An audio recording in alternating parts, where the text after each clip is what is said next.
La diplomatie malienne est un cas d'école pour la France. On va éduquer la France. Et vous allez voir que la France sera l'esclave des pays africains. On en fera ce qu'on voudra. Et à l'avenir, ce sont les Africains qui vont imposer des présidents patriotes à la France.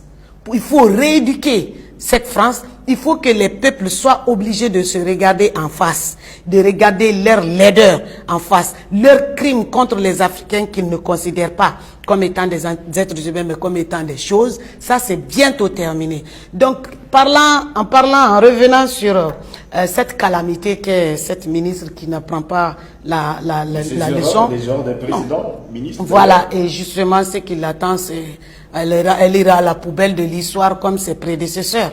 Donc cette dame dit que le Mali va d'échec en échec. Où est l'échec? Pendant 9 ans, pendant 10 ans qui a échoué. Pendant 10 ans, Steve, figure-toi que la France n'a même pas tué 49 terroristes au Mali.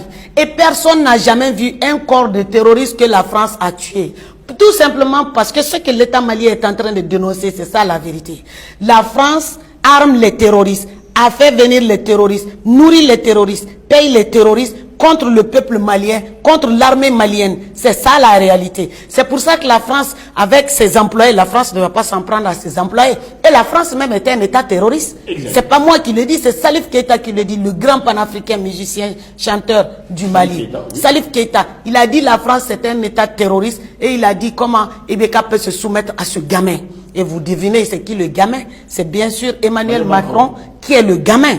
Donc la France c'est un État terroriste. Ça c'est un fait. C'est la France. La preuve est que notre autorité a tiré Macron par les cheveux pour l'agenouiller devant l'ONU et faire éclater la vérité avec des preuves. Parce qu'aujourd'hui, avec la montée en puissance de l'armée malienne, on a des radars, on a tout. Donc les intrusions aériennes que la France faisait au Mali ne sont plus possibles. La France ne peut même en étendant son transpondeur.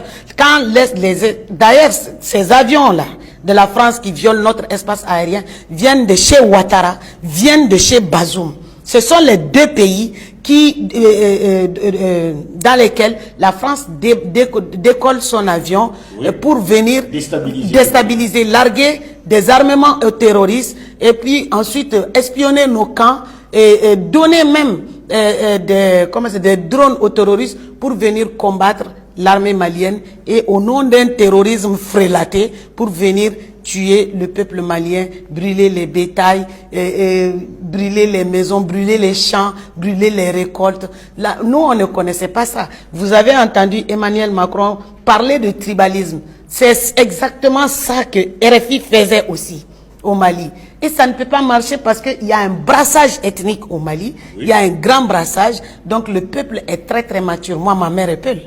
Ma mère est Peul, sa mère est Peul, son père est Peul. Mon père n'est pas Peul. Donc le Mali, c'est comme ça. Ils ne peuvent pas réussir l'ethnicité, comment dire, le tribalisme chez nous, parce que tout simplement, le peuple malien en a fini avec le jeu macabre.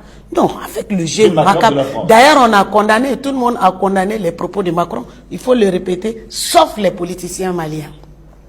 Eux, ils sont dans le silence, espérant que... Et quelques partis politiques qui avaient été financés par la France... C'est pas quelques... On est en train de sortir du système France-Afrique. Oui.